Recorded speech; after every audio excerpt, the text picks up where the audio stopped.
Salut à tous, c'est Kata. Aujourd'hui, tout simplement, on va faire petit aperçu sur les persos. On va aller les regarder. On va voir ce que ça donne. Parce que c'est vrai que je pense qu'à l'avenir, comme en fait je peux pas forcément vous faire des vidéos assez rapides, enfin directement à leur sortie et tout, j'essaierai de le faire. Je pense que j'essaierai de le faire par exemple quand c'est important. Donc quand les personnages sont très intéressants, si c'est intéressant de lâcher les diamants, de toute façon je ferai pas de vidéo sur des personnages quand ils sont pourris ou qui sont inutiles, sincèrement. Vous voyez même Black Maria, j'ai fait une vidéo parce que le perso, Zohan, en plus totalement vraiment très très fort le perso, là j'ai fait une vidéo et en plus 60. Mais c'est surtout parce que je l'avais eu. Euh, mais même si je l'avais pas eu, je pense que j'aurais quand même fait une vidéo. Donc alors, où sont les personnages? Bon là on va commencer directement par le Frankie. Donc le Frankie, fonceur rouge. Sincèrement un petit Frankie sympa. On avait déjà le Wano, le bleu là, mais il datait d'un moment déjà. Donc ça fait plaisir. Si on regarde les stats, très très très très très très bonne def pour un fonceur. L'attaque, sincèrement, ça va. Ouais, non, plutôt pas mal quand même, ouais. Et les PV, c'est pas dégoûtant, mais c'est pas waouh waouh, mais c'est déjà pas mal. C'est vraiment pas mal. Niveau des compétences, donc là on a une attaque de compétence 546, donc 5 attaques consécutives. 546 c'est quand même énorme, hein. C'est énorme 546. Enfin, c'est énorme. C'est pas énorme, mais c'est bien. Mais x5 c'est aberrant genre. Donc je sais pas la facilité pour les placer, les cinq séquences, mais si on les place, c'est finito pipo pour l'adversaire. Il y aura projection, def-20%. Ouais. Je sais pas si c'est sur chaque attaque consécutive, genre ça peut se cumuler, genre il fait un truc comme moins 100% de def. Ce serait vraiment cheaté. Donc l'effet durera 20 secondes. Et à l'étape 2, il se prendra un petit 637. Donc ça a l'air vraiment, au niveau dégâts, il a l'air de tabasse, hein, pour le moment. Pendant l'activation, la compétence devient difficile à repousser même par des attaques ennemies. Ok, je vois. Et ouais, moyenne portée qui a projeté, blabla. Ouais, allez, on a effet anti-déséquilibre, c'est bien normal. Heureusement, imagine, genre, tu fais une auto, tu gicles, c'est n'importe quoi, genre. Se déplace sur une longue distance avec effet anti-déséquilibre. Ouais, l'effet anti-déséquilibre. On n'a pas. Ok, la compétence, on peut l'avoir directement au début de la game. Donc c'est important de le savoir. C'est comme un peu un Dina de Zephyr ou des trucs comme ça. Au contact de l'ennemi, inflige des dégâts de courte portée. Dans certains rayons, les projette. Réduction de vitesse. Sans aucun contact, octroie une augmentation de la vitesse au personnage. Donc en soi, soit c'est pour combattre, soit c'est pour rush d'état. Donc propre, propre. Attaque de compétence 450, ça passe, ça passe. C'est pas un combattant, donc ça passe. Il y aura projection, ouais, vitesse moins 20%, ça durera 20 secondes. Et sinon, ce sera 10% de vitesse supplémentaire, ce qui est pas négligeable. Et ça durera 10 secondes. Donc non, en vrai, c'est intéressant. Et il te faudra 7 secondes. Ok. Pendant un certain temps après activation de la compétence 1, ne peut plus être déséquilibré, mis à terre ou projeté, et annule le malus action impossible infligé par l'ennemi. Action impossible, ça, il me semble que c'est celui de Beckman, qui te permet de plus rien faire. Donc aucun intéressant, d'accord. Lorsque vous attaquez un ennemi avec la compétence 1, annule l'augmentation de la def de l'ennemi. Donc anti-G5, voilà, directement, on pense, donc c'est très fort. Lorsque vous réussissez une esquive parfaite, déclenche une attaque infligeant un certain pourcentage de dégâts, donc 30% des PV max de l'ennemi, de longue portée aux ennemis dans un certain rayon tout en les projetant. Donc intéressant, un BF skill, une esquive, moins 30% des PV, c'est extrêmement vénère, hein. C'est comme le Riley, c'était 30% aussi. En tout cas, c'est extrêmement vénère, ça tabasse fort. Lorsque vous attaquez un ennemi avec une attaque s'activant lors de l'esquive parfaite, plus 30% pendant 10 secondes pour la vitesse, ça c'est aberrant pour un fonceur. Genre, tu fais ton esquive et tu fais le tour de la map. Donc imagine, t'as un PV, tu fais ton esquive, tu fais le tour de la map en quelques secondes et annule la def. Donc là, hop, les G5 débiles qui spamment comme des gros débiles, bah tu les fracasses en deux, quoi. Lorsque vous êtes dans la zone de tas de trésors ennemis et que la jauge est supérieure ou égale à 50%, 100% de la vitesse de capture. Ça va? Je te dérange pas? C'est bon? Lorsque vous capturez un tas de trésors, réduction de 50% des dégâts subis. Oh, mais ça va Marco, je te dérange pas? Marco Wano là, il ne peut plus être déséquilibré, ni mis à terre, ni ou projeté. On a un Marco Wano version anti-G5. Bon, tout va bien. Lorsque vous avez capturé un tas de trésors, restaure de 20% les PV, réduction de 30% du temps de recharge de la compétence 1. Compétence 1, c'est celle. Ok, intéressant. Pendant un certain temps après activation de la compétence 1, réduction de 50% des dégâts subis. Donc ça c'est intéressant comme c'est une compétence qui sera à durée, donc il faut bien tanker pendant ce temps. Et augmentation de 200% du temps de recharge de la compétence 2. C'est une compétence à appui, je pense. Non? Ouais, je pense. Ouais, donc ça te permet de rush la compétence 2, intéressant. Et quand tu as plus de 97% des PV, t'as anti-déséquilibre, donc ça c'est intéressant. Parce que ça te permet de... on te balaye pas avec, avec la première auto, quoi. Globalement, déjà, je vais donner ma conclusion à la fin de la vidéo, mais... il va casser le jeu, le ref. Hein. Il a les dégâts, il a le skill, la capture, il fracasse la méta... Mais qu'est-ce que tu veux que je dise de plus? Tu veux qu'il auto-win aussi? Allez, casse-toi. Non, je rigole. Très très bon perso, très très bon perso. Et là on passe aux choppers. Donc le chopper, Zoan vert, donc très intéressant. Surtout parce que c'est un Zoan qui est vert. Parce que les autres on en a pas mal, des autres couleurs, mais les verts on n'en avait pas du tout avant. Et là on commence à être servi. Donc là ça va être une compétence où il va soigner. 284, je sais. Les soins, je sais pas exactement ça donne combien, mais a priori ça va soigner un minimum, et ça peut restaurer les PV des alliés. Donc intéressant, petit côté utilitaire.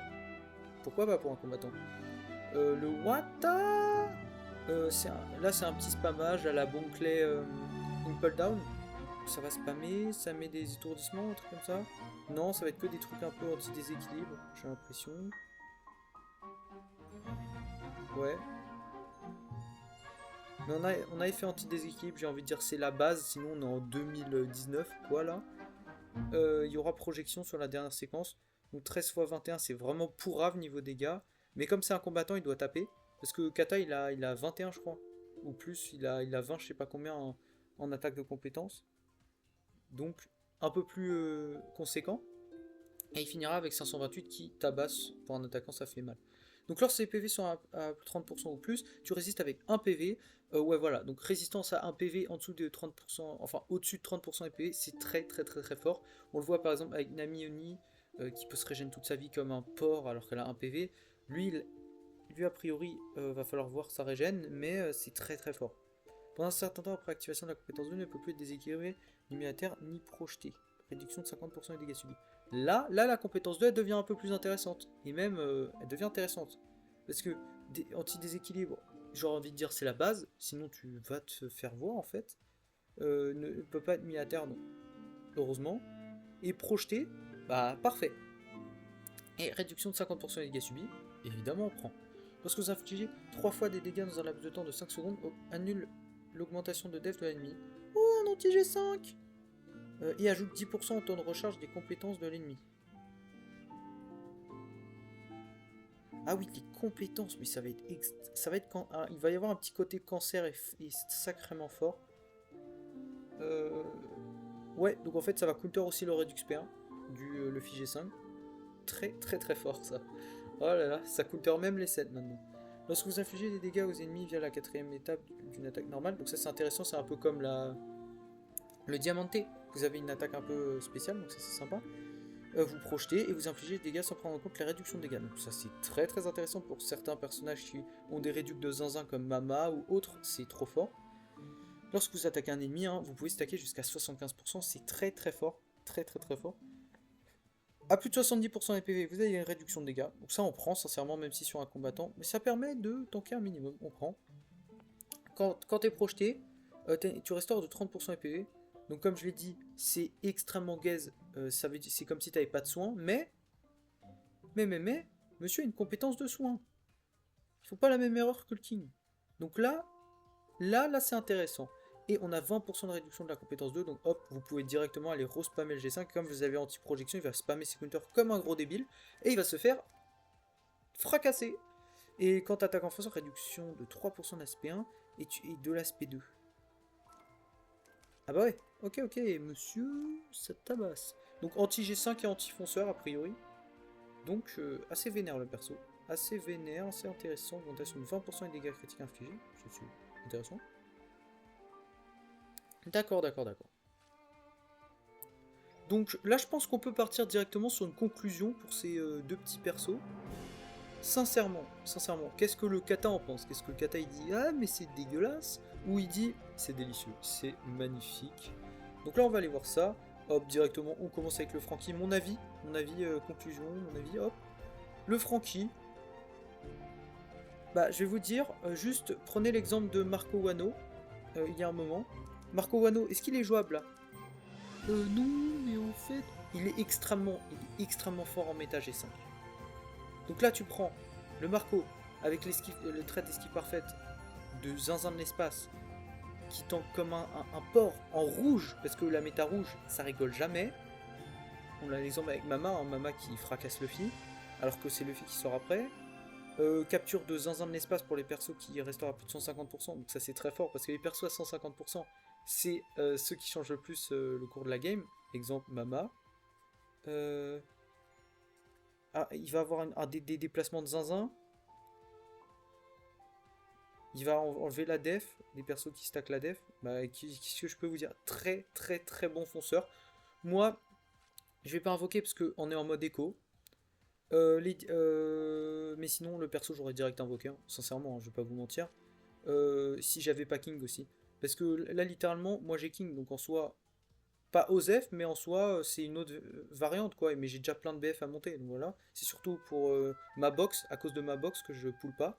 Mais sinon, si vous cherchez un fonceur rouge, bah, n'hésitez plus, hein, vraiment, bam bam bam, hein. Si vous cherchez un fonceur rouge, hein, parce que sinon, vous pouvez économiser, etc. Après, le chopper. Le chopper, sincèrement, très bon perso, propre. Il a l'air d'aller de tabasser un minimum. Je pense que vous pourrez bien enchaîner. Mais là, c'est surtout axé sur des persos du type stack def, G5, etc. Donc il a un peu. Mais 75% d'attaque qui peut stacker. Il a sa compétence où il peut spammer comme un porc. Il a de bonnes résistance. Enfin, bonne résistance. C'est un attaquant, hein, mais on va dire entre guillemets, il a quelques résistances. Il a la résistance à un PV. Ça, c'est très intéressant. Il peut même tabasser des fonceurs. Lui, il a une régène. Donc sincèrement, là c'est une conclusion des deux BF. Ce sont deux très très bons persos. Deux très très bons persos. Si vous avez un des deux, les deux sont très sympas. Je pense que le Franky se démarque plus niveau gameplay, niveau puissance. Et le Chopper ce sera niveau soutien, niveau box, etc.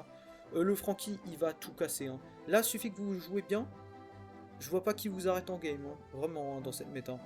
Faudra voir, mais là déjà il va être en roue libre sur les persos à 150%, il va être en roue libre sur les persos qui stack la def, donc là le perso littéralement il fracasse les defs, et je sais pas s'il fracasse, non c'est pas lui qui fracasse les fonceurs, mais il fracasse les defs.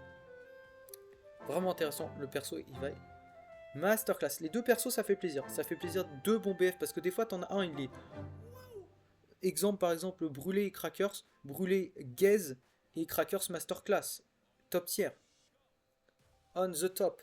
Mais non, la brûlée, elle est pas gaze, mais elle a aucune régène. Donc sur un def, c'est débile. C'est... Et juste avant que je parte, que je m'éclipse, et regardez, technique de Bilkus qui porte ses fruits, hein. Vous voyez, là, ça fait un peu plus d'une dizaine de jours. Ça fera bientôt 2 semaines que je stack comme un petit porc. Mais, je pense qu'on fera, au bout d'un mois, on fera un petit récap et j'irai les récup. Regardez, hop, 5, 30, 1, 1, 1, 2, 2, 5, 5, 5, 1, 4, bon, je sais plus compter, c'est pas grave, 50, 1, 5, 5, blablabla, 1, blablabla. C'est plutôt sympa, quand tu le laisses comme ça, là, et je vais récupérer, je vais casser mon crâne.